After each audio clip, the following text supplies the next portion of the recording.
हर कुंडली के अंदर राजयोग होता है। कोई रिक्शा चला रहा है लेकिन राजयोग उनकी कुंडली में है। आपको ये देखना होगा कि कौन से ग्रहों ने उसके ऊपर। वो कौन सी राशि होती है जिसके लोग मतलब दिल के बड़े साफ होते हैं। ऐसा कोई होता नहीं है। सिया नाम की लड़की ने अपने होने वाले हस्बैंड को खाई में धक्का दे दिया, उसे भी मार दिया। तो ये कौन सी राशि की लड़कियां होती हैं जिनका दिमाग इतना खुराफात वाला होता है कि मतलब ये सोचती नहीं है कुछ भी। तो मैं ये कहूंगा कि ये जो राशियां होती हैं वो या तो बीच कौन सी राशियां करोड़पति बनने की सबसे ज्यादा संभावना रख रही है इन 1.5 सालों के हाँ अंदर जी। जो मेरे पास राशि वाला आएगा वो करोड़पति बन जाएगा। तो चलिए पॉडकास्ट को शुरू कर रही हूँ। मेरे साथ बहुत ही खास मेहमान हैं। मेरे साथ जाने माने एस्ट्रोलॉजर हैं विनय बजरंगी जी। उनका वेलकम कर लेते हैं पॉडकास्ट में। बहुत बहुत स्वागत है सर आपका। Thank you. कैसे हैं सर आप? बहुत अच्छा। सर आज का ना ये पॉडकास्ट थोड़ा सा क्रिस्पी मैं करना चाहती हूँ ताकि लोगों को ना कुछ हमारे पॉडकास्ट से मिले जरूर। अवश्य। तो सबसे पहले तो मैं ये जानना चाहती हूँ कि जो ये हमारी 12 राशियां हैं, जो हम मेष से लेकर मीन तक की जो बातें करते हैं, ये हमारी लाइफ पर, कहते हैं ना कि राशि अपने आप में बहुत बड़ी चीज है, तो ये हमारी लाइफ में किस तरह का प्रभाव छोड़ती है, किस तरह से अट्रैक्ट करती है हमारी लाइफ को? देखिए, जो राशियों का कॉन्सेप्ट चल रहा है आजकल, उन्होंने कुछ ज्यादा ही एस्ट्रोलॉजी को सिंप्लीफाई कर दिया है। यानी कि आप मेष हैं या आप मीन हैं या आप कन्या हैं या सिंह हैं, उसके हिसाब से आपको डिफाइन करना शुरू कर दिया। बात ठीक है, लेकिन 20-25%। एक व्यक्ति जो कि गुस्सा करता है, वो कभी प्रेम भी करता होगा। वो कभी जो है उसको थोड़ा सा जो उत्साह है वो कम भी होता होगा। उसका कभी मन करता होगा कि वो कुछ ना करे, कभी मन करता होगा बहुत घूमे, कभी उसका मन करता होगा कि ये काम करे जो कि उस राशि से अनुरूप नहीं होगा। तो मैं ये कहना चाहूंगा कि हर एक व्यक्ति के ऊपर सिर्फ एक राशि का इम्पैक्ट नहीं होता है, उस पे हर एक राशि का इम्पैक्ट होता है और उसकी राशि ये डिफाइन करती है कि दूसरी राशियां को जो इफेक्ट होगा उसको वो किस प्रकार से एब्जॉर्ब करेगा। तो राशियां जी हाँ जरूर बताती हैं कि आपका स्वभाव, आपका हिसाब किताब, आपका व्यक्ति के साथ जुड़ाव किस प्रकार से होता है, लेकिन वो सारा का सारा समय के साथ, दशाओं के साथ, ट्रांजिट के साथ बदल जाता है। अब जैसे फॉर एग्जाम्पल आपकी मदर है, वो हमेशा गुस्सा थोड़ा करती होंगी, वो कभी प्रेम भी करती होंगी। कभी आपको लगता होगा कि वो रिएक्शन लेस हो रही हैं, यानी कि ना तो वो प्रेम कर रही हैं और ना ही वो गुस्सा कर रही हैं। हर एक व्यक्ति जो है हर एक सिचुएशन के अंदर डिफरेंट प्रकार से एक्ट करता है। बिल्कुल। इसका मतलब क्या हुआ? सिर्फ एक राशि उसके ऊपर हावी नहीं होती है, बाकी भी राशियां हावी होती हैं। कौन सी राशि कितने परसेंटेज है, किस प्रकार से हम उसको मनूवर कर सकते हैं, बड़ी इंपॉर्टेंट बात क्या है। एस्ट्रोलॉजी पढ़ने का फायदा क्या है? फायदा यही तो है कि आपके जीवन को चेंज करना है, जो आप चाहते हैं, जो आपसे समाज चाहता है, वो इवेंचुअली अचीव कैसे होगा। यदि मैं कह दूं कि आपका जीवन जड़वत्त है, यानी कि जो लिखा है वही होगा, तो फिर ज्यादा मेहनत करने की जरूरत थोड़ा ना है, फिर तो जो होना है वो होगा। लेकिन आप अपने आप को चेंज कर सकते हैं, देख सकते हैं कौन सी दशाओं में क्या करना है, कौन से गोचर में क्या करना है, और इसी हिसाब से आपकी राशि जो है एक्ट करना शुरू कर देती है। तो ये थोड़ा सा बहुत वृहद शास्त्र है जिसको मैं पढ़ाता भी हूं कभी कभी, लेकिन हमने इसको ओवर सिंप्लीफाई कर दिया है, जो कि ठीक नहीं है। अच्छा सर, जैसे आपने बताया कि मतलब हमें बहुत सारी चीज़ें देखनी होती हैं, जैसे हम दशाएं भी देख सकते हैं, दिशाएं भी देखनी होती हैं, उसके बाद जाकर ही कहीं हम अपने कंक्लूजन पर पहुंचते हैं। जैसे आप पढ़ाते भी हैं, तो बहुत से लोग जो एस्ट्रोलॉजर बनना चाहते हैं, तो वो बनकर इन चीज़ों को बहुत ईजिली देख सकते हैं ना? देखो, ऐसा है कि एस्ट्रोलॉजर बनना भी ना एक तपस्या की भांति तपस्या है, है। बिल्कुल ऐसा बिल्कुल। नहीं है कि आपने महीने 2 महीने 6 महीने पढ़ा और फिर आपने कहा कि मैं बहुत बड़ा ज्ञानी हो गया हूँ, ऐसा नहीं होता। आपको निरंतर अभ्यास करना होता है और बहुत सारी बातें जो हैं वो आपको ऐसे समझ में नहीं आती। आप खुद ही फर्ज कीजिए कि जैसे मान लीजिए कि आप ग्रेजुएट हैं इस समय, अपनी 10वीं की क्लास की एक बार किताब उठाइए, कोई भी साइंस की उठाइए या हिस्ट्री की उठाइए, दोबारा पढ़ के देखिए, आपको ना वो बिल्कुल एक नए परिप्रेक्ष्य में नजर आएगी। आप सोचेंगे कि यार ये तो मैंने पहले कभी देखा ही नहीं था, या इस प्रकार से तो मैंने सोचा नहीं था। तो आपने तो 10वीं पास कर ली, लेकिन फिर भी आपको उसके अंदर से ऐसी ऐसी बातें पता लगती हैं जो कि आपको उस समय पता नहीं लगी थी। और यही अभ्यास होता है। और ये अभ्यास यदि हिस्ट्री, ज्योग्राफी, साइंस के ऊपर ठीक है, वैलिड है, तो एस्ट्रोलॉजी पे तो 100% वैलिड है। जितना आप पढ़ेंगे, जितनी बार आप अभ्यास करेंगे, उतना ही आपको उसके अंदर अच्छे रिजल्ट मिलने शुरू होंगे। और मैं तो हमेशा कहता हूँ कि पढ़ने के बाद जब आप एक्सपेरिमेंट करते हैं, तब आपको पता लगता है कि कौन सा रूल आप समझ पाए, कौन सा रूल आप नहीं समझ पाए। आपने देख तो लिया कि योग बहुत सारे हैं, लोग पता नहीं कौन-कौन से योग की बात करते हैं, कि कहते हैं कि राजयोग है, लक्ष्मी योग है, कालसर्प दोष है, मंगल दोष है, लेकिन कभी वो एक्ट कर रहा होता है और कभी वो चुपचाप बैठा होता है। तो ये हमको पता चल जाना चाहिए कि ये योग अगर है भी, तो ये एक्टिव भी है कि नहीं, या अगर सपोज डोरमेंट है, तो कब तक डोरमेंट रहेगा। ज्वालामुखी होते हैं ना ये इतने सारे, हम उनके ऊपर घूमते भी हैं, हमें पता है ये डोरमेंट है, अभी 20 साल लगेंगे इसको जो है फूटने में, और हम डर के बैठ जाएं कि भाई ज्वालामुखी है, जाना ही नहीं है, ऐसा थोड़ा ना होता है। बिल्कुल। तो जो एस्ट्रोलॉजी है वो काफी वृहद है, उसको एक बार पढ़ना और पढ़ने के बाद उसको अपने ऊपर उसको उतारना बड़ा अनिवार्य होता है। अच्छा सर, एक और सवाल मन में आया, जैसे भी राजयोग की आप बात कर रहे थे, एक्टिव की, बहुत से लोग ये कहते हैं ना कि उनके कहना होता है कि मैंने अपनी कुंडली दिखाई एक ज्योतिषाचार्य को, एक विद्वान को, उन्होंने कहा कि भाई तुम्हारे में तो बहुत सारे राजयोग हैं और तुम्हें तो बहुत रईस होना चाहिए था, बहुत अमीर होना चाहिए था, तुम्हारे पास तो गाड़ी घोड़ा नौकर चाकर सब होने चाहिए थे। लेकिन हम उस आदमी को देख रहे हैं कि वो आदमी नॉर्मल अपनी ड्यूटी कर रहा है, बेचारा शाम को आ रहा है, कोई रिक्शा चला रहा है, लेकिन राजयोग उनकी कुंडली में है। तो ये एक्टिव कैसे होते हैं? मतलब क्या इनका कोई समय होता है कि राजयोग है लेकिन एक समय पर एक्टिव होगा? देखिए, इसको ना दो तरीके से समझते हैं और हाँ। ये बड़ा इंपॉर्टेंट है। हुँ। आप के पैसे लेने की, कमाने की कैपेसिटी क्या है, ये समझना बहुत जरूरी है। अच्छा। एक आदमी को 10 लाख रुपए दे दीजिए, हो सकता है कि वो सेटिस्फाइड ना हो। 50 लाख दे दीजिए, वो एकदम सेटिस्फाइड हो जाए। और अगर उसको 5 करोड़ रुपए मिल जाए तो उसको संभाल भी ना पाए। हुँ। तो ये संभालने की कैपेसिटी भी होती है।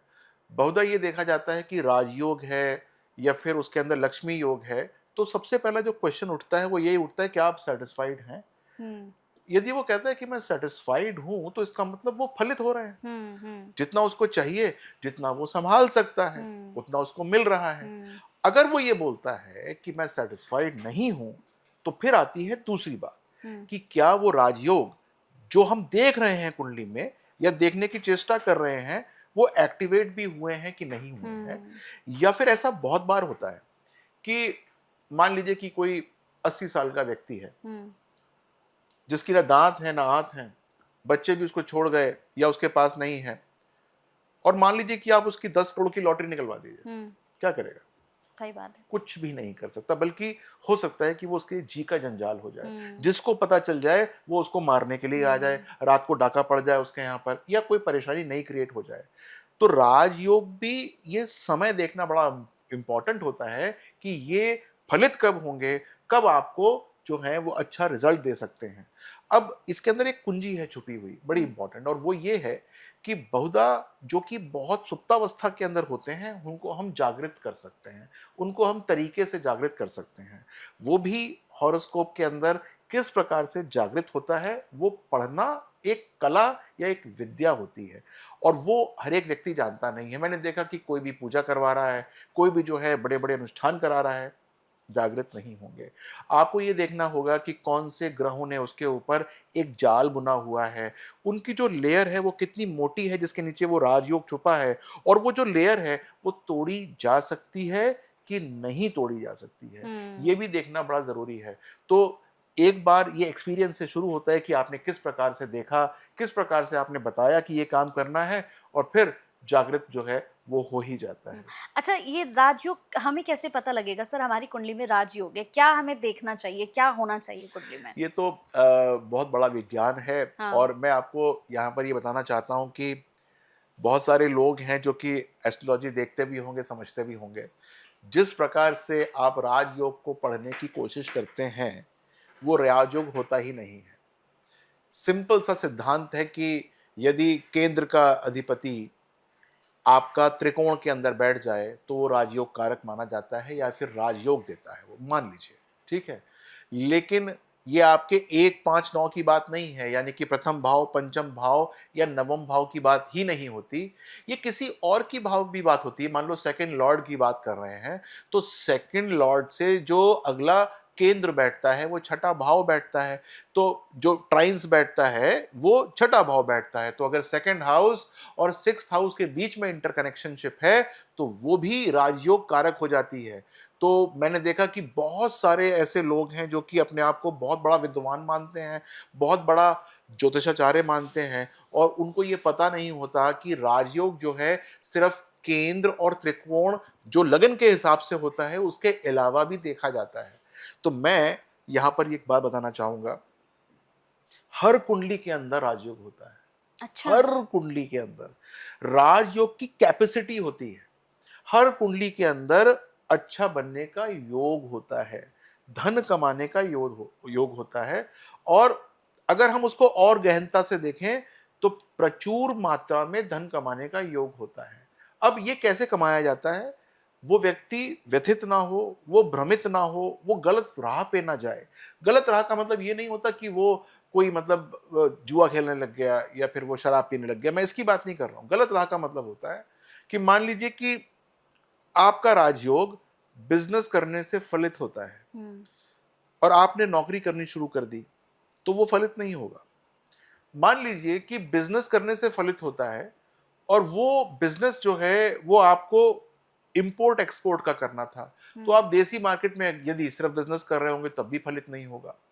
अगर आपका बिजनेस जो है वो मैन्युफैक्चरर का है और आप रिटेलर हो गए हो, तब भी आपका फलित नहीं होगा। ये पढ़ना हर एक के बस की बात नहीं है। और मैं देखता हूं कि अधिकांश ज्योतिषी भी यहां पर आके फेल हो जाते हैं, जिनको ये समझ में नहीं आता कि इस व्यक्ति का राजयोग उठाना कैसे है। अब वो आया, उसने देखा कि राजयोग है, ओहो ओहो लक्ष्मी से राजयोग है, भाई ऐसा करो लक्ष्मी की पूजा करना शुरू कर दो या लक्ष्मी के हवन करना शुरू कर दो। ऐसे कभी भी फलित नहीं होगा। आपको ये देखना है कि कौन सा ग्रह किस प्रकार से कष्ट दे रहा है, या वो आपको भ्रमित कर रहा है या भ्रम जाल में बिठाया हुआ है। एक बार आपको उस भ्रम जाल का पता चल जाता है तो आपके पास कुंजी आ जाती है, आप उसको खोल देते हो और आगे बढ़ जाते हो। ठीक है सर, एक और चीज़ है। बहुत से लोगों को जब मैं ऑफिस आती हूँ तो मैं रास्ते में देखती हूँ कोई पानी का दान कर रहा है, कोई जो है मैं देखती हूँ कि भंडारे करा रहा है। लेकिन एक और चीज़ है, लाल किताब में जो कहा जाता है कि भाई हर किसी को पानी का दान नहीं करना चाहिए, जिसका चंद्र उच्च का होता है उसे जल का दान नहीं करना चाहिए। लेकिन बहुत से लोग तो बिना जाने अनजाने कर ही रहे हैं, बहुत सारी चीज़ें कर ही रहे हैं। तो इसका इफेक्ट पड़ता है हमारी लाइफ पर?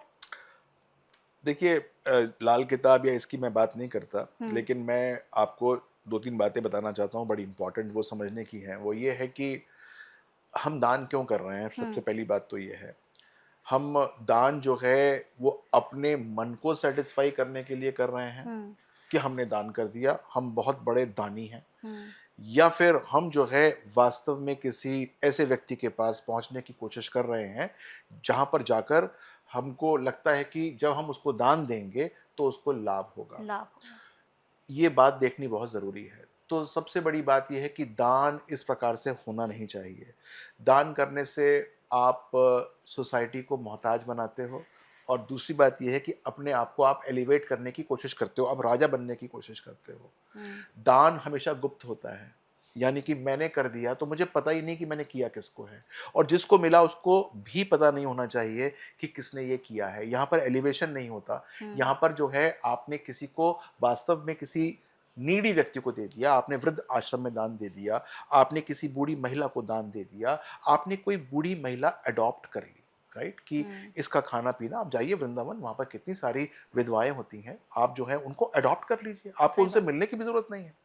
आप बच्चों को शिक्षा का ज्ञान करिए। ये गुरु का ज्ञान कभी भी या दान कभी भी खराब जाता ही नहीं है। बच्चों को आप गोद ले लीजिए, उनको अपने घर में लेकर मत आइए। आप कहिए कि इसके बच्चे की 12वीं तक की पढ़ाई मेरी है या इसके ग्रेजुएशन तक की पढ़ाई मेरी है, मैं खर्चा उठाऊंगा, जितना पड़ेगा ये मैं उठाऊंगा। आपको बताने की जरूरत नहीं है कि XYZ ने ये खर्चा उठाया है, तब तो ये दान मान्य है, वरना ये दान आपके लिए एंटी है। आप अपने आप को सेल्फ एलिवेट कर रहे हैं। सनातन में इसका कोई भी जो जो वक्तव्य है मान्य नहीं है। हम दान जब करते हैं तो इस हाथ से करते हैं, तो इस हाथ को पता नहीं होना चाहिए कि हमने दान किया है, तभी दान का महत्व है। और दान यदि सेल्फ एलिवेशन के लिए है तो नहीं होना चाहिए। ये तो बात हो गई सनातन की। अब मैं आता हूं उसका जो एक ऑफशूट है ज्योतिष के अंदर, ज्योतिष के अंदर दान देने का विधान होता है। जो ग्रह क्रूर होता है, जो ग्रह आपको परेशान कर रहा होता है, जो ग्रह आपके लिए अच्छा नहीं होता, अमित्र होता है, उसका दान दिया जा सकता है अगर कोई ज्योतिषी कहे तो। रैंडमली दान करने की आवश्यकता नहीं है। आपको यह देखना है कि किसी ज्योतिषी ने बोला है, क्यों बोला है, क्या वो आपके लिए क्रूर है। मैं देखता हूं कि कोई नीच का है तो दान कर रहा है, कोई उच्च का है तो दान कर रहा है, कोई कुछ भी दान कर रहा है। मंदिर के पास आपने 50 लोगों को खाना खिलाना शुरू कर दिया, सबको मोहताज बनाना शुरू कर दिया। मोहताज बनाना इस सोसाइटी का नियम ही नहीं है। क्यों नियम, किसी को क्यों मोहताज बनाना है? उनको सबल बनाना है, निर्बल नहीं बनाना है। वहां पर लोग शराब पिए पड़े रहते हैं, उनको दान मिल जाए 10, 20, 50 रुपए तो पौवा खरीदते हैं और पी जाते हैं। हमारा ये पर्पस ही नहीं है। तो दान का मतलब समझिए, आपको अपनी कुंडली में देखिए कि किस चीज का दान करना है और उसको व्यवस्थित तरीके से करिए, गलत तरीके से मत कीजिए, आपको अन्यथा उसका लाभ ही नहीं हो सकता। यानी कि आप कुछ भी दान मत करिए, आप अपनी कुंडली दिखाइए, कुंडली दिखाने के बाद जो आपकी कुंडली आपसे कह रही है कि आप ये दान कर सकते हैं, तब कीजिए। और वो भी जो पहला नियम मैंने बताया था उस प्रकार से कीजिए, नॉट फॉर योर एलिवेशन। मैं देखता हूँ बहुत सारे लोग, अरे सर हम तो खाना खिलाते हैं, हम तो ये काम करते हैं, हमारा तो भंडारा चलता है, हम तो ये करते हैं। क्यों कर रहे हो ये सब काम? क्यों अपनी आप महिमा मंडित कर रहे हो? दान कहाँ रह गया महिमा मंडित कर दिया? सही बात है, सही बात है।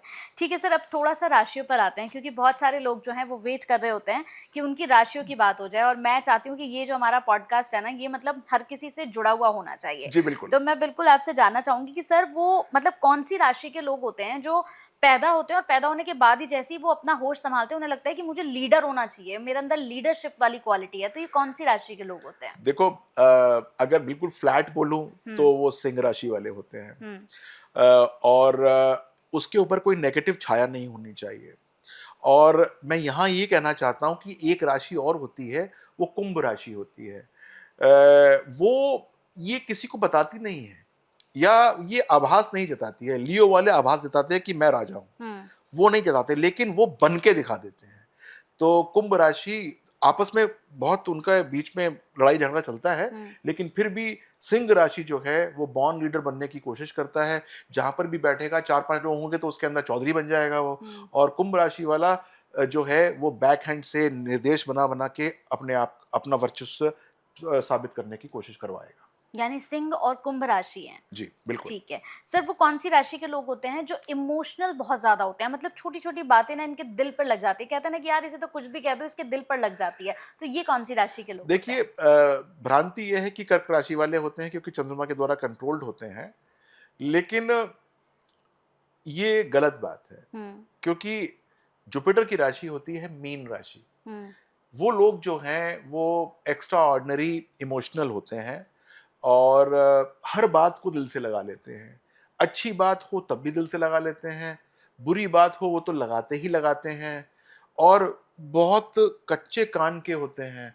यानी कि एकदम जो है वो कोई भी बात हो तो समझते हैं कि उन्हीं के लिए की जा रही है या उनके लिए ही की गई थी, और फिर जो है वो परेशानी के अंदर आ जाते हैं। नंबर 2 पे कर्क राशि वाले आते हैं। अच्छा सर, अभी हाल ही में हमने देखा महाराष्ट्र में एक लड़के ने 22 साल के एक लड़के को चाकू से गोदकर उसकी हत्या कर दी। मतलब इतना ज़्यादा अग्रेशन, इतना ज़्यादा गुस्सा उसके अंदर था कि सिर्फ गेट बंद करने को लेकर दोनों के बीच में झगड़ा हुआ और उसने उसको मार दिया। मतलब आज वो हमारे बीच में नहीं है 22 साल का लड़का। लेकिन मेरा ये सवाल है कि ये कौन सी राशि के लोग होते हैं सर जिनके अंदर इतना ज़्यादा गुस्सा होता है कि देखते ही नहीं है कि क्या करने जा रहे हैं? देखिए, ऐसा है कि ये जो हम राशि वाइज इसको सेपरेट करना थोड़ा सा मुश्किल काम है। वो इसलिए है कि वो जो व्यक्ति जिसने ये काम किया उसकी एज ग्रुप क्या है। क्योंकि मैं आपको बताऊं कि तुला राशि वाले हैं वो 25 साल तक बहुत गुस्से में रहते हैं, और जो कन्या राशि वाले हैं वो 30-32 साल तक बहुत गुस्से में रहते हैं। जो कुंभ राशि वाले हैं उनके अंदर भी बहुत अंदर वाला गुस्सा होता है और वो 35-36 तक रहता है। सिंह राशि वाले तो आप समझिए कि बचपन से 5-6 साल से लेकर और 40-45 साल तक हमेशा गुस्से में रहते हैं, लेकिन उसके बाद स्टेबलाइज हो जाते हैं। अब ये देखने वाली बात है कि अगर वो वृश्चिक राशि का है, मान लीजिए कि उसकी उम्र 40 साल के आसपास थी, तो मुझे लगता है कि वो वृश्चिक राशि का होगा। और वृश्चिक राशि के ऊपर भी उसके ऊपर मंगल की नेगेटिव छाया पड़ रही होगी, यानी कि मंगल की, वृश्चिक राशि उसकी अपनी होती है, लेकिन वो ऐसा दृष्टि डाल के देख रहा होगा कि वो एक गलत संगति में होगा और वो वृश्चिक राशि अपनी राशि को देख रहा होगा, और उसके अंदर निश्चित तौर से शनि का योगदान भी होगा। अगर ऐसा काम होगा तो वो जो है वो इस प्रकार का व्यक्ति होगा, और कहीं केतु होता उसके अंदर तो वो वास्तव में उसने चक्कू से ये जो काम किया है वो उसने कर दिया। तो यदि ये तीन ग्रह आपस में मिल जाएं वृश्चिक राशि के लगन के साथ, जिसके अंदर मंगल हो, जिसके अंदर शनि हो, और जिसके अंदर नेगेटिव केतु बैठा हो, तो ये वो काम कर देगा। सर वो अब मैं जानना चाहती हूँ आपसे वो राशि, क्योंकि अभी हम देख रहे हैं कि बहुत सारे केसेस ऐसे चल रहे हैं। अभी हमने सोनम रघुवंशी का केस देखा जिसने अपने मतलब हस्बैंड को मार दिया। उसके बाद अभी रीसेंट का एक केस है जिसमें सिया नाम की लड़की ने अपने होने वाले हस्बैंड को खाई में धक्का दे दिया, उसे भी मार दिया। तो ये कौन सी राशि की लड़कियां होती हैं जिनका दिमाग इतना खुराफात वाला होता है कि मतलब ये सोचती नहीं है कुछ भी? देखिए, इसका मतलब क्या है कि जो एक स्टेबल थिंकिंग की बात है वो उनके पास है नहीं। वो नेगेटिव थिंकिंग के अंदर जो है वो ज़्यादा रहने की कोशिश करती हैं, और नेगेटिव थिंकिंग का भी एक्सटेंट है कि उसके अंदर राहु उसको बहुत ज़्यादा बढ़ा रहा हो या एग्रावेट कर रहा हो, और साथ साथ जो है वो पंचम भाव में जो जो ग्रह बैठे हैं वो उसको किसी भी तरह से इंस्टिगेट कर रहे हों। ये एक पूरा का पूरा कॉम्प्लेक्स बनता है। तो आप जैसे सोनम रघुवंशी की बात कर रही हैं तो उसके पंचम भाव पे काफ़ी स्ट्रॉन्ग इन्फ्लुएंस होगा। पंचम भाव होता है किसी थर्ड व्यक्ति के साथ आपका एसोसिएशन, और उसके बाद वो आपको जो है इस प्रकार की एक कुटिल नीति बनाने के लिए प्रेरित करता है। तो मैं ये कहूँगा कि ये जो राशियाँ होती हैं वो या तो बुध की राशि होगी, या फिर वो जो राशि है वो शुक्र की राशि हो सकती है, जो ये काम कर सकती हैं, और उनके ऊपर काफ़ी, बुध की राशि में भी एक स्पेसिफिक राशि जिसको मिथुन राशि बोलता हूँ, और जो जो शुक्र की राशि है वो तुला, तुला की राशि है। अब बहुत सारे लोग सोचेंगे तुला की राशि है, देखने में तो बहुत सुंदर होगी। सुंदरता से मतलब नहीं है, वो तो जो है वो सो है, लेकिन जो उसका दिमाग जो नेगेटिव है, या फिर दिमाग के अंदर जो उसके पाप भरा हुआ है, अरे भाई आपको वो पसंद नहीं है, छोड़ दो, हम्म। मत बात करो। पेरेंट्स से कह दो कि मैं कूद जाऊंगी या मैं नहीं शादी करूंगी। उसको क्यों मार दिया? हम्म। अब मारने के बाद तुम देखो तो सही, तुम्हारा 8वां भाव जागृत है, तुम्हारा 12th हाउस जागृत है। 8th और 12th हाउस का कॉम्बिनेशन जेल देता है, जेल। अब मान लीजिए कि आपने अपनी भड़ास निकाल ली, हम्म। और आप अब 25 साल तक आप जेल में बैठे रही, तो क्या बना फिर आपका? हम्म। आपने वो, आपका सारा लव लाइफ खत्म हो गया। आप, कौन आपसे कह रहा था कि आप जाकर उसके साथ जूझ जाइए, आप उसके साथ आप पूरा का पूरा प्लान कीजिए?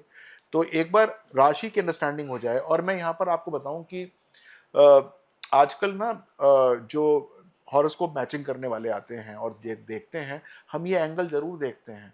पहले क्या होता था कि लड़कियों और लड़कों का जब हॉरोस्कोप आता था तो हमारी जो नज़र होती थी वो लड़के के हॉरोस्कोप से होती थी कि ये कितना चीट करने वाला है, हम्म। क्योंकि लड़कियों से हम नॉर्मली ये अपेक्षा बहुत कम करते कम थे। करते हैं। तो हम जो है लड़के का हॉरोस्कोप देखते थे कि यार इसके घर के अंदर कोई खटास तो नहीं आएगी, ये चीट तो नहीं करेगा।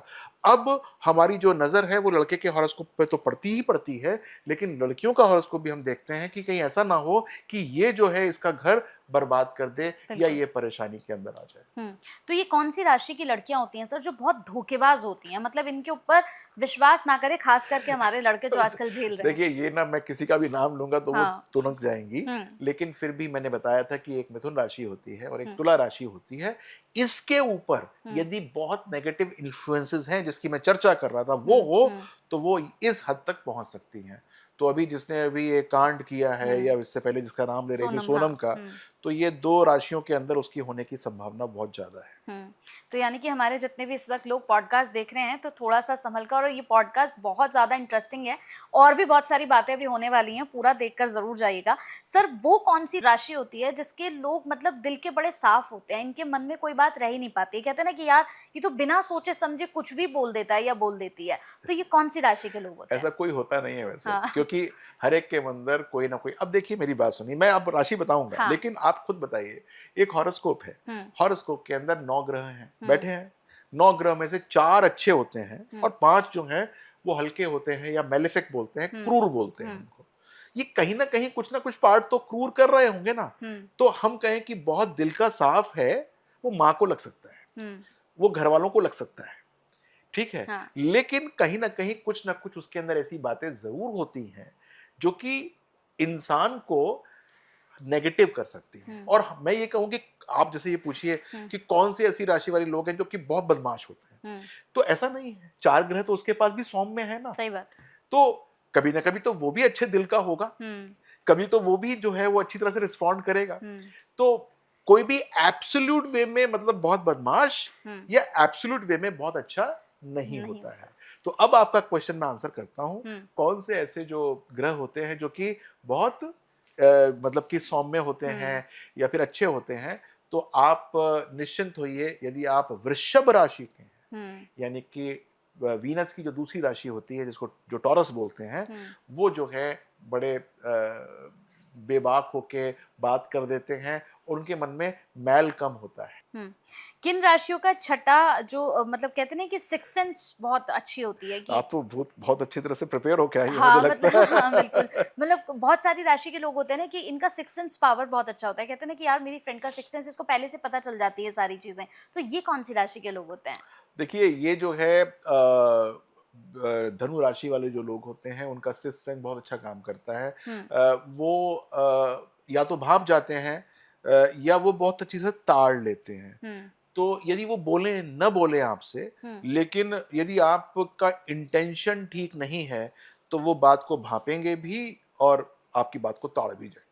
अच्छा। अच्छा सर, वो कौन-सी राशि होती है कि जैसे कहते हैं ना कि यार मैं 30 साल का हो गया हूँ या 30 साल के हम हो गए हैं, अभी तक हमारी किस्मत के दरवाज़े नहीं खुले हैं। हम वही मेहनत किए जा रहे हैं, मेहनत किए जा रहे हैं, लेकिन कुछ मिल नहीं रहा है अभी हमें। तो ये कौन-सी राशि के लोग होते हैं जिनकी 30 के बाद जाकर किस्मत खुलती है? देखिए, बहुत सारी राशियां ऐसी हो सकती हैं, लेकिन नॉर्मली जो है, जो मैं देखता हूँ एक्सपीरियंस के हिसाब से, वो शनि की राशि होती है जिसको हम मकर राशि बोलते हैं। वो जो है थोड़ा सा लेट सक्सेस लेकर आती है, लेकिन स्थायित्व होता है उसके अंदर, मतलब बिल्कुल अच्छा ठहराव होता है। तो success when it comes it doesn't go away, वो वाली बात होती है। अच्छा, एक और राशि होती है सर जो बहुत ज़्यादा मतलब कहते हैं ना कि ये राशि वो है जिसे हर तरफ से प्यार मिलता है। मतलब एक तो होता है ना कि मुझे प्यार ही नहीं मिल रहा है, एक राशि है जिसको ओवर प्यार मिल रहा है, मतलब जो भी उसकी लाइफ में आ रहा है उसको प्यार ही मिले जा रहा है, वो परेशान हो गया कि नहीं चाहिए इतना प्यार। तो ये कौन सी राशि के होते हैं? सिंह राशि वाले, अच्छा। वो बेसिकली प्यार के भूखे भी होते हैं, अटेंशन के भी भूखे होते हैं, उनको मिलता भी है, और वो ऐसे होते हैं जैसे घर के अंदर परेशान करने वाले बच्चे होते हैं। तो माँ भी सोचती है कि सबसे पहले रोटी इसको दे दूं, बाप भी सोचता है कि मेरे को देना तो उसको है लेकिन सबसे पहले मैं इसको फ़ोन ला कर दे दूं वरना ये दंगा काटेगा। और उसके कॉलेज के अंदर उसको उसके सारे के सारे जो सहपाठी होते हैं वो भी यही कहते हैं कि ये सबसे पहले तुम कुछ लेकर आए हो तो पहले इसको दे दो, वरना ये ना कुछ हंगामा करेगा। तो उसको सब तरीके से, अभी तो मैंने ये आपको बताया मेटलिस्टिक चीजें, हर चीज के अंदर उसको प्राथमिकता मिल जाती है। वो सिंह राशि वाले होते हैं। ठीक है। अच्छा सर, ऐसा भी होता है क्या विनय सर, जैसे कहते हैं ना कि अगर जैसे मेरी मकर राशि है, तो मेरे साथ जो है वो मेष राशि वालों की नहीं बनने वाली है। कुछ ऐसा भी होता है कि आपकी राशि के अकॉर्डिंग आपके पार्टनर की राशि होनी चाहिए, अगर नहीं हुई तो थोड़ी बहुत क्लैशेज़ रहते हैं, जी, प्रॉब्लम्स रहती हैं। जी, बिल्कुल तो बिल्कुल। अगर जैसे किसी की मेष राशि है, तो कौन-सी ऐसी राशि है जिसके साथ इसकी बनती नहीं है? देखो, यदि आपकी मेष राशि है तो आपकी वीनस की राशि के साथ कम बनेगी। वीनस का मतलब तुला राशि से आपकी कम बनेगी, क्योंकि वो आपसे जो है 180 डिग्री पे होता है। और वो आप जो बात कहेंगे वो तुला राशि वाले नहीं मानेगा या मानेगी, और जो तुला राशि वाले प्रस्तुत करेंगे वो मेष राशि वाले नहीं मानेंगे। आपस में जो अंडरस्टैंडिंग है ना वो सही प्रकार से बनती नहीं है। तो उनके लिए जो परेशानी का जो मेष राशि वाले हैं उनके लिए तुला राशि वाले एक समस्या पैदा कर देते हैं। अच्छा, बहुत से लोग ऐसे होते हैं सर, कहते हैं कि मैं और मेरे हस्बैंड जो हैं ये ज़मीन और आसमान है, मतलब मैं कहती हूँ इनको राइट जाना है लेकिन ये जाएँगे नहीं, इनको लेफ्ट ही जाना होता है। तो ये कौन-सी राशि का कॉम्बिनेशन होता है जो इस तरीके के ज़मीन आसमान का डिफरेंस होता है?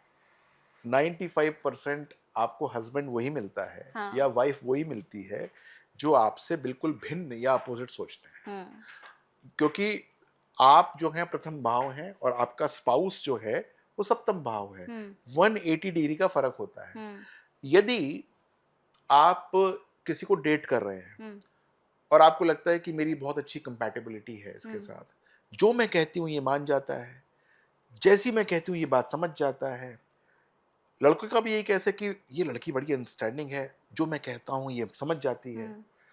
तो मैं आपको इतना बता दूं कि जिस दिन वो दंपत्ति बन जाते हैं, उनकी सोच जो है वो 180 डिग्री हो जाती है। उसके बाद जो वो कहेगा वो कभी नहीं मानेगी, और जो ये कहेगा वो कभी नहीं मानेगी, क्योंकि उनकी फिर जो अलाइनमेंट होती है वो अपने हॉरोस्कोप के साथ हो जाती है। उसके अंदर सपोर्ट 4th हाउस का और 10th हाउस का यदि ना हो तो आपस में जो है वो परेशानी का भाव बनता है। लेकिन मैं यहाँ पर, क्योंकि आपका प्रश्न है, तो मैं आपको बताना चाहता हूँ कि जो हमेशा परेशानी के अंदर रहते हैं वो रहते हैं 2 जोड़े, और वो नोट कर लें सबके सब। सबसे बड़े जोड़े वही होते हैं कर्क राशि और मकर राशि। ये हमेशा परेशानी के अंदर रहेंगे। अगर इनका जोड़ा कर्क राशि है तो, और साथ में वो मकर राशि के साथ उसका हो गया।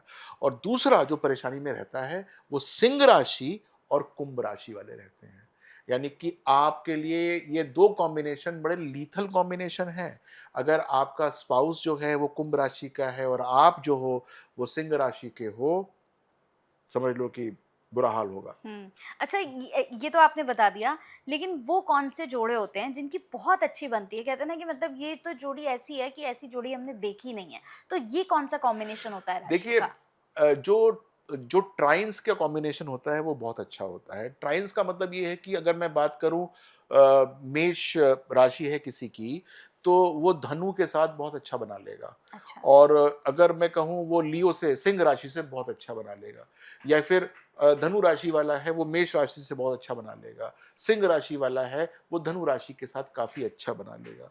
तो यदि आपस में हम ट्राइन्स की लोकेशन में जाते हैं तो वो राशियां आपस में काफी अच्छा सिस्टम बना लेती हैं। लेकिन अगर षडाष्टक हो गई या फिर जो मैंने राशि अभी आपको बताई है, तो वो बड़ी दिक्कत क्रिएट करती है। अच्छा।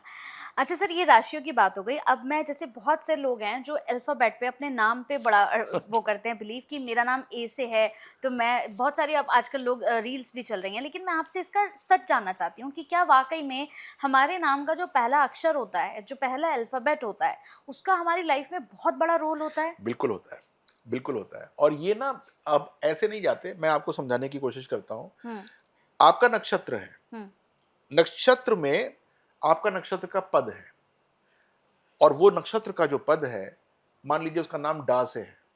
यानी कि जब डा नाम आपका रखा जाएगा या आप डा नाम के साथ एसोसिएट होंगे, तो आपको मैक्सिमम एनर्जी मिल जाएगी उस नक्षत्र की।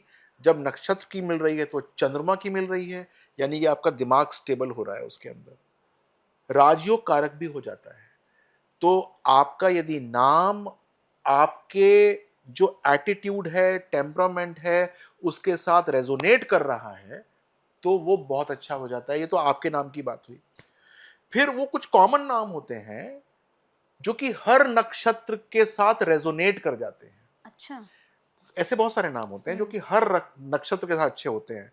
हर से मेरा मतलब ये है कि अगर मैं फॉर एग्जाम्पल एक बात करूं कि एक नक्षत्र है धनिष्ठा नक्षत्र, वो 75 नक्षत्रों के साथ रेजोनेट कर जाएगा। हुँ, अश्विनी नक्षत्र है, वो जो है सिर्फ 40% जो है नक्षत्रों के साथ रेजोनेट करता है।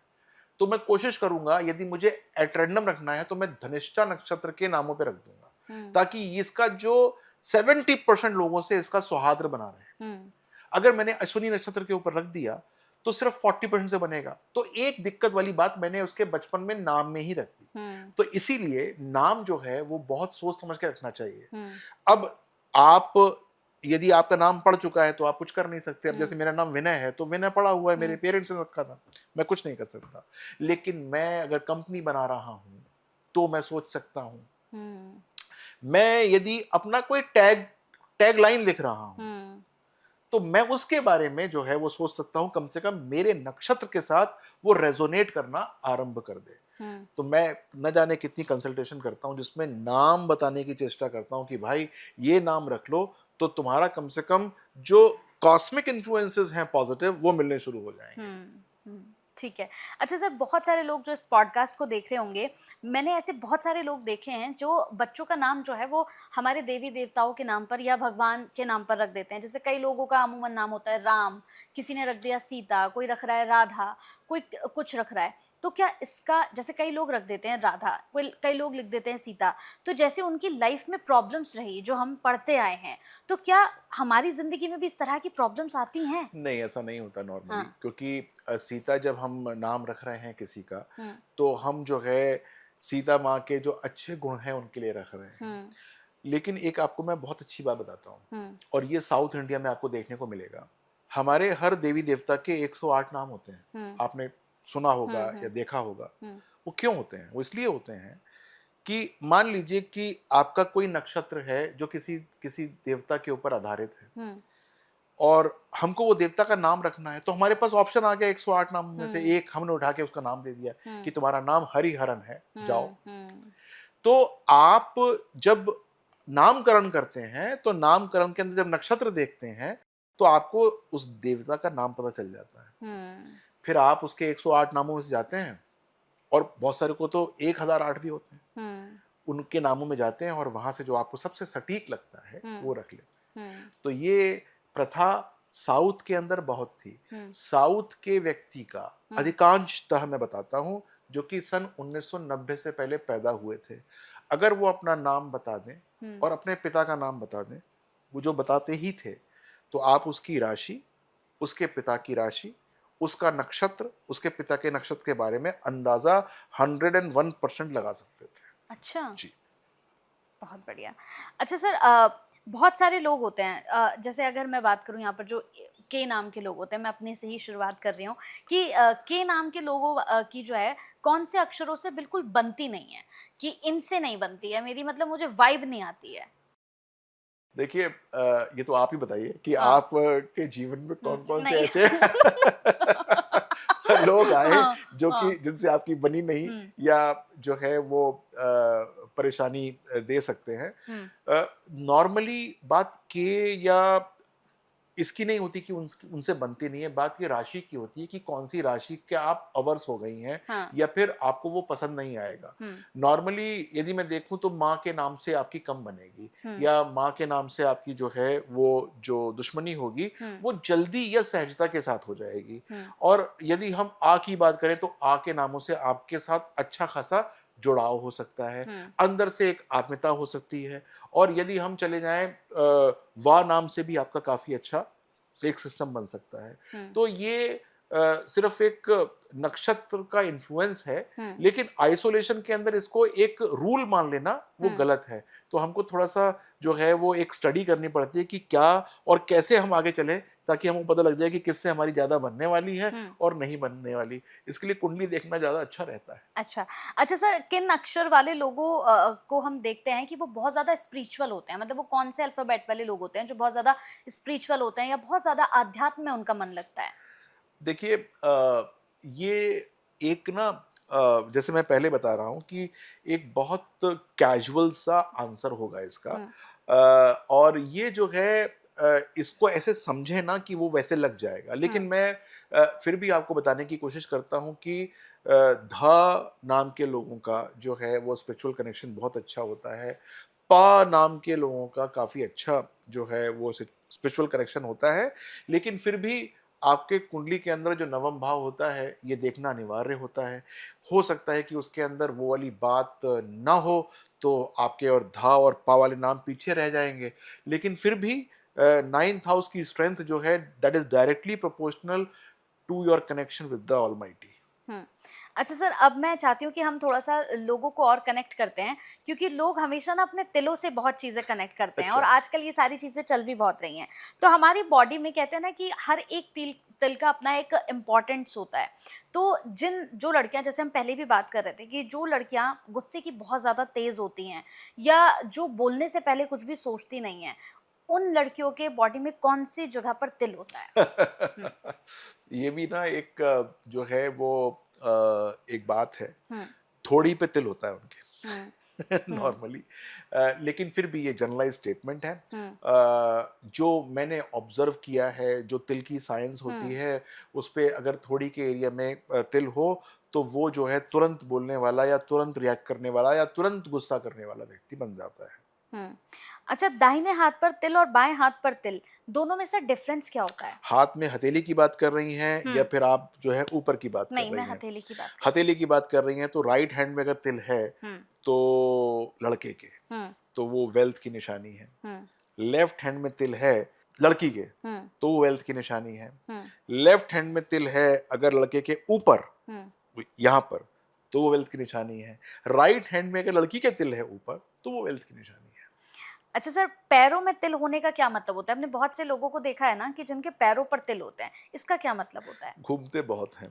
अच्छा। हम्म। पैरों में चक्कर बोलते हैं उनके, हम्म। तो they try to travel more, लेकिन they are good maker of wealth, तो अच्छी वेल्थ भी बनाते हैं। कुछ तिल ऐसे भी होते हैं सर जो बॉडी में राजयोग के संकेत देते हो? देखिए, अगर गाल पे तिल है तो देता है, अच्छा। माथे पे तिल हो तो देता है, हम्म। तो वो बिल्कुल राजयोग कारक होता है। हम्म। हाथ पे तिल हो तो वो जो है वो आपको देता है। पीठ पे मस्सा हो वो हम्म। देता है। हम्म। अगर मस्सा जो है ब्राउन कलर का हो तो वो ज्यादा देता है, हम्म। ब्लैक कलर का हो तो कम देता है। अच्छा। ऐसा रहता जिन लड़कियों के होठों पर तिल होता है सर नीचे के साइड, इसका क्या मतलब होता है? हम्म। है। वो जो है उनका शुक्र बहुत बलवान होता है, हम्म। तो वो बहुत समय तक यंग रहती है। हम्म। ठीक है सर। सर, गर्दन पर तिल किस बात का संकेत देता है? बहुत से हमने देखा है कि लड़कों के भी और लड़कियों के भी गर्दन में तिल होता है, तो जिनके गर्दन पर तिल है ये क्या संकेत देता है? ये संकेत जो है वो ये देता है कि आप जो है बहुत ध्यान से अपने बॉडी की रक्षा करिए, क्योंकि आप बहुत जल्दी बीमार पड़ सकते हैं। हम्म। तो you have to be really cautious of your health for that matter, जिसके गर्दन पे तिल होते हैं। हम्म। बहुत से लोगों के पेट पर तिल होता है सर, तो पेट पर तिल होना ये किस चीज का संकेत देखिए, देते हैं? पेट एक बहुत बड़ा आइटम हो गया, हम्म। राइट, क्योंकि उसका बड़ा हाँ सिस्टम हाँ। हो गया।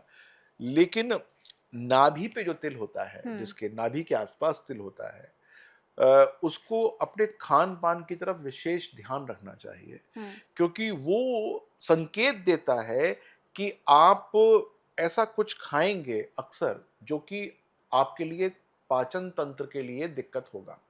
और यहाँ पर आपने पूछा पेट पे तिल होता है, स्पेसिफिकली यदि बड़ा तिल है जो कि ऑब्जर्वेंस में आ रहा हम्म। है और जिस वो ऑर्गन की तरफ इंडिकेट कर रहा है, वो आपको ऑर्गन हमेशा चेक में रखना चाहिए। चाहे हम्म। वो हार्ट हो, चाहे वो कोई लंग्स हो, किडनी हो, या उसके पीछे कोई ग्लैंड हो, वो आपको ज़रूर उसकी वार्षिक चेकअप ज़रूर कराना चाहिए। हम्म। तो मान लीजिए कि आप 40 साल के हो चुके हैं और आपके पास ऐसे कुछ तिल हैं मौजूद, पेट पे खास तौर से, तो उस अंग के प्रति आपको सचेत रहना चाहिए, और जो डॉक्टर बोले कि इस अंग को ठीक रखने का ये तरीका है, उसको फॉलो भी करना चाहिए। जिन लोगों के आंख के अंदर तिल होता है सर, क्या ये लोग बहुत भाग्यशाली होते हैं? क्योंकि हमने बहुत सुना है कि जिनकी आंख के अंदर तिल होता है ये भाग्यशाली होते हैं, या कोई और संकेत होता है? देखिए, जिनके आँख के अंदर जो तिल होता है, वो भाग्यशाली ऐसे होते हैं कि उनको धन मिलता है बिना ज़्यादा एफर्ट किए हुए। ओके। ख़ास तौर से पुश्तैनी, और ख़ास तौर से ऐसी जगहों से जहाँ से उन्होंने सोचा भी नहीं होता कि यहाँ से मुझको मिल सकता है, हम्म। वहाँ से मिल जाता है। अब कुछ क्वेश्चंस मेरे ऐसे हैं सर जो और लोगों को कनेक्ट करने वाले हैं, जैसे कि कौन सी वो 3 राशियां हैं विनय सर जो 2026 और 27 में भी भाग्यशाली रहने वाली हैं? ये एक ना क्वेश्चन विवाद वाला है, क्योंकि हम्म। मैं जिन 3 राशियों का नाम लूँगा, बाकी 9 राशि वाले मुझसे रुष्ट हो जाएँगे कि हमको आपने क्यों छोड़ दिया, हम्म। हमारी बात क्यों नहीं आप कर रहे हैं। हम्म। लेकिन फिर भी मैं बताऊँ कि जो अच्छी राशियाँ आने वाली हैं 2026 के अंदर और 27 के अंदर, वो वृषभ राशि आने वाली है। वृषभ राशि जो है वो बहुत अच्छा करेगी। कन्या राशि जो है वो बहुत अच्छा करेगी, और साथ-साथ जो है उसकी ट्राइन जो है वो राशि बहुत अच्छा करेगी, मकर राशि बहुत अच्छा करेगी। तो 2, 6 और 10 राशियाँ 2026 जितना भी बचा हुआ है और 2027 इसके अंदर सुपर्ब करने वाली है। कौन सी राशियां करोड़पति बनने की सबसे ज्यादा संभावना रख रही हैं? इन 1.5 सालों के हाँ अंदर जी। जो मेरे पास राशि वाला आएगा वो करोड़पति बन जाएगा।